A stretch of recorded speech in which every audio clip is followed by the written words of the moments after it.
Hi students, my self Manish Kumar from Jaipur. तो last class में अपन ने केमिकल काइनेटिक्स का फर्स्ट पार्ट अपन ने देखा था। उसमें केमिकल काइनेटिक्स की डेफिनेशन और रेट ऑफ रिएक्शन, जिसको एवरेज रेट अपन बोल रहे थे, उसके लिए डेफिनेशन और उसमें कुछ फॉर्मूले वगैरह आपको बताए थे, उनकी यूनिट बता दी थी।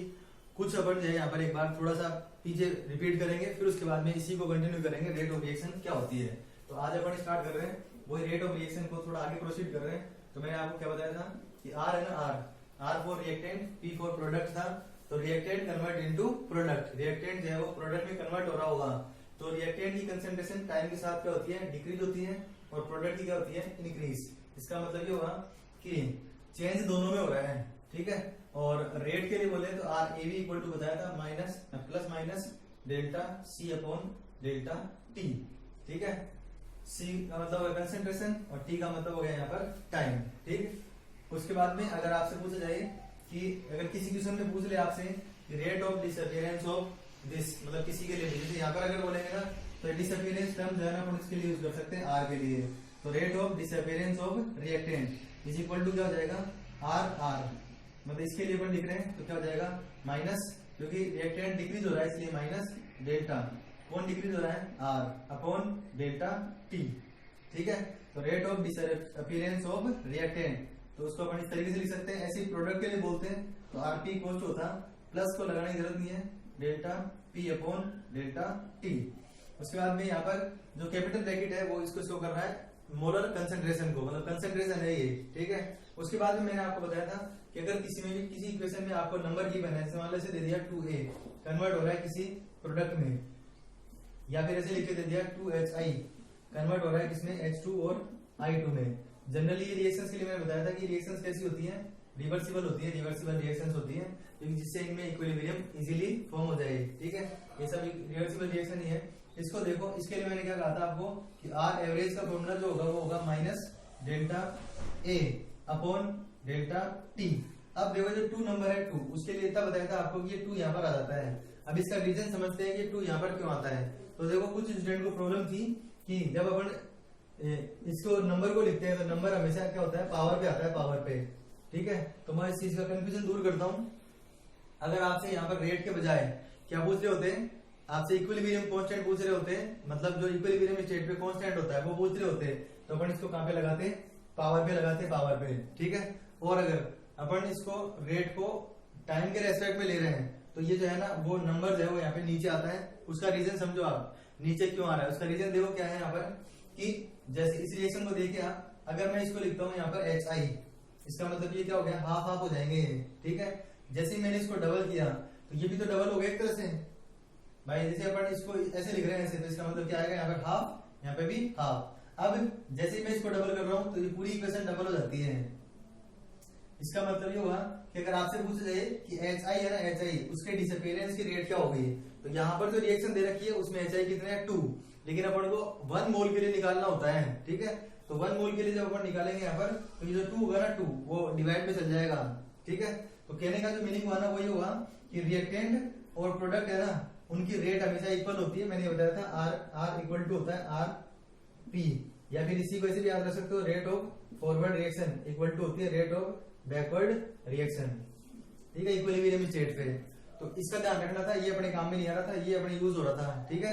तो rate of disappearance of reactant is always equal to rate of production या अपीयरेंस ऑफ प्रोडक्ट, ठीक है। तो अब समझ आ गई होगी बात आपको। अगर इक्विलिब्रियम कांस्टेंट के लिए बोलते हैं, मान लो केसी के लिए बोलते हैं, तो ये पावर के ऊपर ही आता है, ठीक है। और अगर रेट को अपन ओनली कंसंट्रेशन की टर्म में ले रहे हैं तब भी पावर पे ही आएगा, लेकिन अगर टाइम के रेस्पेक्ट में ले रहे हैं ना तब अपॉन में आता है। इसी फॉर्मूले से, ये जो फॉर्मूला है ना ये, इस फॉर्मूले से 2020 में आरबीएससी बोर्ड में क्वेश्चन आया था, उसमें स्टूडेंट से गलती जो हुई ना वो यही हुई, बस यहाँ पर ये जो 2 है ना उससे मल्टीप्लाई करना उन्होंने वो भूल गए। तो ज्यादातर स्टूडेंट है वो ये मिस्टेक करते हैं, तो आप इसका ध्यान रखिए। ऐसे अब अपन इस रिएक्शन के लिए लिखते हैं एवरेज रेट, तो देखो करना क्या पड़ेगा, ये रिएक्टेंट है तो minus delta HI upon 2 delta T equal to, इसमें क्या आ जाएगा, delta H2 upon delta T, और यहाँ पर हो जाएगा delta I2 upon delta T. तो इस तरीके से अपन जो है इनके फॉर्मूले लिख सकते हैं। तो ये होगा अपने पास जो फॉर्मूला है उसको रिप्रेजेंट करने का मेथड।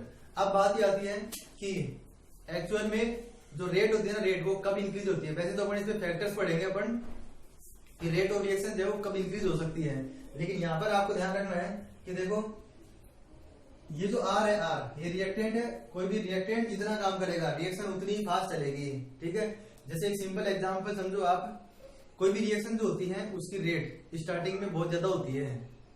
स्टार्टिंग में अगर देखा जाए तो इनिशियल रेट जिसको बोलते हैं वो बहुत ज्यादा होती है। उसका रीजन क्या होता है कि जैसे मान लो आपको ऐसा कहा जाए कि एक गोदाम को खाली करना है, मतलब कहीं पे भी कोई किसी गोदाम को खाली करना है या भरना है, कैसे भी मान लो आप इस दोनों में से किसी भी तरीके से, तो अपन ने जो उसके अंदर मान लो मजदूर लगा दिए, वो उसको खाली कर रहे हैं, लेकिन कुछ टाइम के बाद कुछ लोग जो है वो थक जाएंगे, बोले नहीं हमसे तो नहीं होगा। लेकिन तो एक्चुअल में अपने पास रिजल्ट क्या आया, यहाँ से रिजल्ट ये आया कि स्टार्टिंग में जब रिएक्टेंट ज्यादा थे ना तो वर्क भी क्या हो रहा था, फास्ट हो रहा था। मतलब जो रेट थी ना वो क्या थी, फास्ट थी। तो आप हमेशा याद रखेंगे कि जो रेट होती है ना, रेट रिएक्शन की जो रेट होती है वो डायरेक्टली प्रोपोर्शनल होती है कंसंट्रेशन ऑफ रिएक्टेंट। इसके डायरेक्टली प्रोपोर्शनल होती है कंसंट्रेशन ऑफ रिएक्टेंट्स के। इसका मतलब अब आप ध्यान रखिए कि जब भी, जैसे मैंने यहाँ पे प्रोडक्ट क्यों लिखा है, ये इसलिए लिखा है कि यहाँ पर कुछ भी बने उससे अपन को कोई मतलब नहीं है। यहाँ पे कुछ भी फॉर्म हो उससे अपन को मतलब नहीं है। मतलब जो होगा ना वो किससे होगा, जो रिएक्टेंट है ना उससे। अगर आप प्रोडक्ट के लिए पूछा हुआ है ना आपसे क्वेश्चन, तो भी आपको रिएक्टेंट की रेट निकालनी पड़ेगी, ठीक है। तो ये था अपने पास, जो पहले था उससे थोड़ा सा रिवाइज और थोड़ा ज्यादा लेवल का आगे। अब अपन ये देखेंगे, जैसे मैंने बताया आपको कि रेट जो होती है वो कंसंट्रेशन ऑफ रिएक्टेंट के डायरेक्टली प्रोपोर्शनल होती है। तो मैं कुछ ग्राफ बताऊंगा आपको यहाँ पर, उन ग्राफ के बेसिस पर और समझने की कोशिश करते हैं अपन।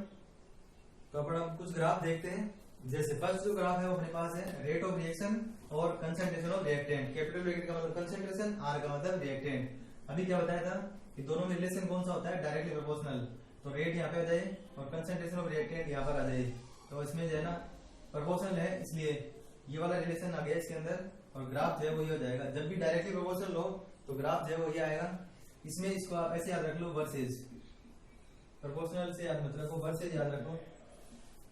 इसमें जो है विद रेस्पेक्ट टू दिस, तो आर मतलब rate of reaction is directly proportional to concentration of reactant. तो ये डायरेक्टली प्रोपोर्शनल रिलेशन हो गया इसके अंदर। अब देखते हैं कि रिएक्टेंट की कंसंट्रेशन और टाइम में क्या रिलेशन होता है। रिएक्टेंट की कंसंट्रेशन और टाइम में क्या रिलेशन होता है ये देखते हैं।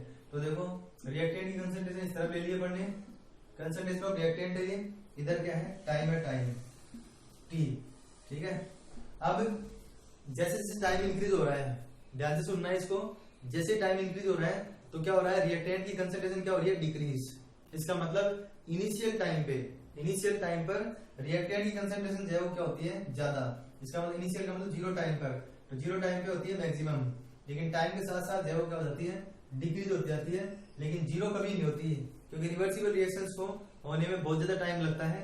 तो ये तो ग्राफ हुआ किसके लिए, रिएक्टेंट और टाइम के बीच में। ऐसे ही कंसंट्रेशन ऑफ रिएक्टेंट और टाइम के बीच में। अगर इसी तरीके से अगर प्रोडक्ट के लिए बनाते हैं तो प्रोडक्ट स्टार्टिंग में होता ही नहीं है, लेकिन जैसे जैसे टाइम होगा वैसे वैसे जो है ना इसकी कंसंट्रेशन इंक्रीज हो जाएगी। तो ये ग्राफ अपने पास हो गया किसके लिए, प्रोडक्ट के लिए। आई बात समझ में। अब उसके बाद में अगर इसमें आपको आर एवरेज, क्या आर एवरेज के लिए फॉर्मूला लिखना हो तो कहीं से भी 2 पॉइंट आप मिला दो इसमें। जैसे मान लो मैंने यहाँ पे ले लिया ऐसे, इस तरीके से, ठीक है, ऐसे। अब देखो इस तरफ तो ये आ गया T1 और ये T2, इसका मतलब इन दोनों के बीच में तो क्या आ गया, डेल्टा टी। क्या आ गया, delta T, change in time. इधर अगर देखें इधर तो देखो ये जीरो टाइम है और जीरो टाइम पे कंसंट्रेशन जीरो कहां पर होगी, यहाँ पर। तो ये हो गया R0, यहाँ पर क्या हो जाएगा R1 और ये हो जाएगा R2। समझ में आ रही बात। इसमें जो है ना नोट, मतलब जीरो पे कंसंट्रेशन यहाँ पर थी, लेकिन इसमें देखेंगे ना इसमें तो यहाँ पर जीरो कंसंट्रेशन इधर थी, तो ये क्या हो जाएगा P नोट यहाँ पर आएगा इसके अंदर। ऐसे ही वही 2 पॉइंट अगर मिलाना चाहिए अपन इधर, तो ऐसे कहीं पे भी 2 पॉइंट मिला दो आप, तो यहाँ पर वही T1 और T2। इधर अगर देखेंगे तो यहाँ पर आ जाएगा P1 और यहाँ पे आ जाएगा P2। इसका मतलब यहाँ पे आ जाएगा डेल्टा P, इधर डेल्टा T। ऐसे इस तरफ देखते ना, इस तरफ यहाँ पर, तो यहाँ पर क्या आता, डेल्टा R, ठीक है। अब यहाँ पर ये दिख रहा है ना, ये जो ट्रायंगल शेप है इसमें ये स्लोप है ना, ये वाला ये, तो स्लोप है ना, स्लोप उसको अपन डिनोट करते हैं M से। तो M इक्वल टू यहाँ पर क्या होगा, हमेशा क्या बताया था जब ये चेंज की बात करते हैं, चेंज तो हमेशा क्या होता है, फाइनल माइनस इनिशियल। क्योंकि रेट क्या थी अपने पास, रेट थी, मतलब M की जगह पे ऐसे लिख सकते हो R एवरेज। रेट क्या थी, रेट अपने पास थी change in concentration upon time taken. ठीक है, तो यहाँ पर अपन फॉर्मूला क्या लिख सकते हैं, फाइनल कौन सी है, फाइनल ये है, फाइनल यही है, तो क्या हो जाएगा R2 माइनस R1। तो यहाँ पर अगर इस फॉर्मूले को लिखेंगे अपन तो क्या हो जाएगा R2 minus R1 upon T2 minus T1। अब लिख रहे किसके लिए, रिएक्टेंट के लिए, इसका मतलब क्या हुआ, यहाँ पे क्या आ जाएगा माइनस साइन। जैसे एक और सिंपल एग्जांपल समझते हैं इसको, जैसे मान लो मैंने से कहा कि ए है ना, ए वो प्रोडक्ट में कन्वर्ट हो रहा है, इसकी इनिशियल कंसंट्रेशन C1 है और फाइनल कंसंट्रेशन जो है ना वो क्या है C2। तो देखो इसके लिए अपन रेट लिखेंगे, R एवरेज लिखेंगे अगर, तो क्या करना पड़ेगा, फाइनल, फाइनल का मतलब C2 minus C1 upon T2 minus T1। अब आपको क्या देखना है कि ये A यहाँ पर रिएक्टेंट है कि प्रोडक्ट है, तो A क्या है, रिएक्टेंट है, और रिएक्टेंट की कंसंट्रेशन टाइम के साथ क्या होती है, डिक्रीज होती है, डिक्रीज। ठीक है, जैसे मान लो इसकी वैल्यू दे रखी है आपको 0.3 और इसकी वैल्यू दे रखी है 0.2। अब आपको ऐसा लग रहा है कि 0.2 में से 0.3 माइनस करेंगे तो माइनस में रेट आ जानी चाहिए। तो हमेशा याद रखना कि रेट ऑफ रिएक्शन कभी भी नेगेटिव नहीं होगी, रेट ऑफ रिएक्शन कभी नेगेटिव नहीं आएगी, क्योंकि कुछ ना कुछ टाइम तो रिएक्शन को प्रोसीड होने में लगेगा ही। ठीक है, ये मैंने यहाँ पर ये बताया है, ये माइनस साइन क्यों आया, क्योंकि रिएक्टेंट होता है ये, जिसकी कंसंट्रेशन क्या होगी, डिक्रीज। ठीक है, इस तरीके से इसमें लिख सकते हैं। अगर इसमें लिखते हैं अपन आर एवरेज का फॉर्मूला, इसमें लिखते हैं इसमें यहाँ पर, तो अपने पास जो फॉर्मूला आता आर एवरेज या स्लोप जो आता वो क्या आता, वही P2 माइनस T1 और upon T2 minus T1।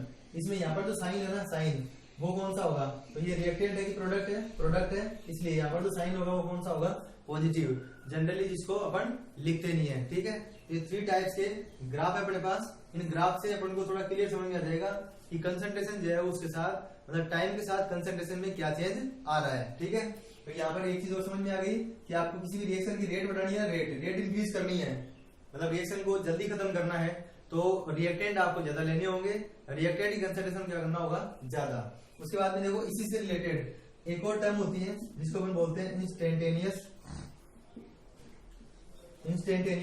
Rate, जिसको अपन लिखते हैं RINST। क्या लिखते हैं, RINST। जैसे कि नाम से पता लग रहा है, the rate at particular time, एक फिक्स टाइम पर किसी भी reaction particular time t is known as instantaneous rate. ठीक है, किसी पर्टिकुलर टाइम t पर रिएक्शन की जो रेट होती है उसी को क्या बोलते हैं, इंस्टेंटेनियस रेट। अब ध्यान से सुनो, इसके लिए आपको कोई भी फॉर्मूला अलग से लर्न करने की जरूरत नहीं है। आपको करना क्या है, जितने भी फॉर्मूले में मैंने डेल्टा लगाया था ना उनको रिप्लेस कर दो डी से। देखो डेल्टा को मैं क्या बोल रहा हूँ यहाँ पर, चेंज, क्या बोल रहा हूँ, चेंज, और डी जो होता है ना, डी उसको बोलते हैं स्मॉल चेंज। क्या बोलते हैं, स्मॉल चेंज। तो आप जितने भी फॉर्मूले हैं, जैसे मैं अगर आर एवरेज की जगह पे आर इंस्टेंटेनियस लिख दूं ना यहाँ पर, तो आप जो फॉर्मूला है ना यहाँ पर, जैसे अभी तो अपन delta R upon delta T लिख रहे हैं, अपन यहाँ पे क्या लिख देते हैं, D R upon D T, और माइनस तो जो आएगा वो आएगा ही आएगा। इंस्टेंटेनियस रेट और एवरेज रेट में डेल्टा की जगह डी है ना उसका डिफरेंस होगा, जहां पर न्यूमेरिकल डिजिट पहले आ रही थी उसी जगह पे न्यूमेरिकल डिजिट अभी भी आएगी। ठीक है, क्लियर है। इसके अलावा एक तीसरी रेट और होती है जिसको बोलते हैं इनिशियल रेट। क्या बोलते हैं, इनिशियल रेट। इसके लिए कोई ज्यादा नहीं होता, इसमें आर इनिशियल लिख देते हैं इसको। तो इसकी डेफिनेशन क्या हो गई, ये तो हो गई टी टाइम पर, इसको बोलते हैं टी इक्वल टू 0 टाइम पर। इनिशियल का मतलब यही हुआ कि स्टार्टिंग में। ठीक है, तो जो इनिशियल रेट होती है उसको किस तरीके से रिप्रेजेंट कर सकते हैं अपन, इनिशियल रेट का मतलब हुआ कि the rate of reaction at initial time, या T equal to 0, T equal to 0 time पर जो रेट होती है उसको अपन क्या बोलते हैं, इनिशियल रेट। अब अगर आपको कहा जाए कि इन तीनों रेट में से कौन सी रेट ज्यादा होगी, मतलब एवरेज, इंस्टेंटेनियस और इनिशियल रेट में से कौन सी रेट ज्यादा होगी, तो देखो रेट ऑफ रिएक्शन किस पे डिपेंड करती है, रिएक्टेंट की कंसंट्रेशन पर। किस पे, रिएक्टेंट की कंसंट्रेशन पर। और टी इक्वल टू 0 है ना, तो रिएक्टेंट की कंसंट्रेशन मैक्सिमम है। इसका मतलब जो इनिशियल रेट होती है उसकी जो वैल्यू होगी बाकी दोनों रेट से क्या होती है, ज्यादा होती है, बाकी दोनों रेट से ज्यादा होती है। अब ये हुआ हमारे पास कुछ थ्योरेटिकल पार्ट इसका। अब इससे रिलेटेड मैं न्यूमेरिकल बता रहा हूँ आपको, और कुछ क्वेश्चन आपको खुद को भी करने हैं। तो अपन देखते हैं, एक क्वेश्चन ये वाला क्वेश्चन देखते हैं, उसी तरीके से फिर आपको ये वाला क्वेश्चन जो है वो खुद को सेल्फ को करना है। तो मैं ये बता रहा हूँ, इसको समझ लो आप। इसमें से बोला जाएगा कि जो ए है, ए वो प्रोडक्ट में कन्वर्ट हो रहा है, किसी प्रोडक्ट में कन्वर्ट हो रहा है, तो ऐसे बोला जाएगा कि इसकी कंसंट्रेशन 0.5 मोल लीटर इनवर्स से 0.4 मोल लीटर इनवर्स में कन्वर्ट होने में 10 मिनट्स का टाइम लगता है। कितने का, 10 मिनट्स का टाइम लगता है। तो इसकी जो रेट ऑफ रिएक्शन है ना या एवरेज रेट है ना वो कितनी होगी।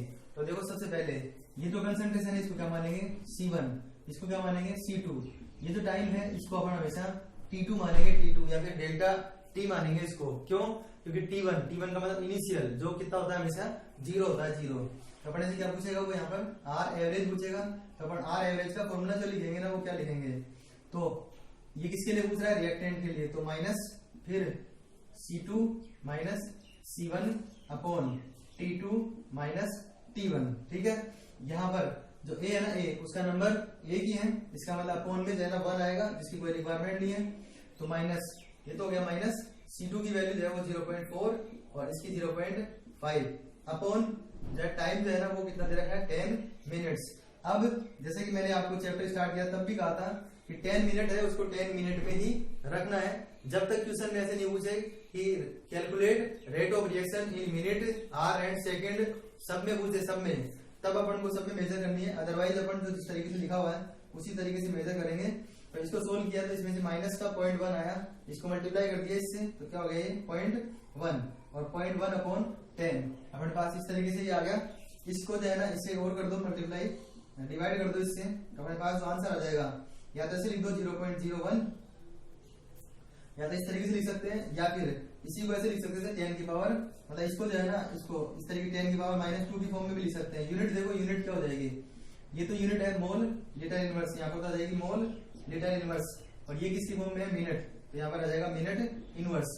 अब अगर क्वेश्चन में ही आपको पूछा जा रहा है कि सेकंड में भी निकालो और आवर्स में भी निकालो, ठीक है, तो सेकंड में निकालने के लिए क्या करना पड़ेगा भाई, ये मिनट में दे रखा है आपको, इसको सेकंड में चेंज करोगे तो क्या कर दोगे, यहाँ पे 60 से मल्टीप्लाई कर दोगे, और अगर आपको आवर्स में निकालने के लिए बोलेगा तो डिवाइड कर देंगे। तो ये अपने पास एक सिंपल सा मेथड था, इस तरीके से आप जो है ये क्वेश्चन जो है आप खुद करेंगे, इसके अंदर भी जो है आपको ध्यान रखना है, ठीक है। तो ये हुआ अपने पास आज का जो टॉपिक था वो था रेट जो है उसके टाइप्स हो गए, rate of average rate, instantaneous rate और इनिशियल रेट, उससे रिलेटेड न्यूमेरिकल बता दिया, आपको ये न्यूमेरिकल करना है और क्लास के अंदर भी पॉजिटिवली रहना है। वीडियो को आप जो है वो कंप्लीट देखें और चैनल को आपने सब्सक्राइब कर लिया, बाकी लोगों को भी बताइए जिससे कि वो इस चीज का बेनिफिट उठा सके। Thanks for watching.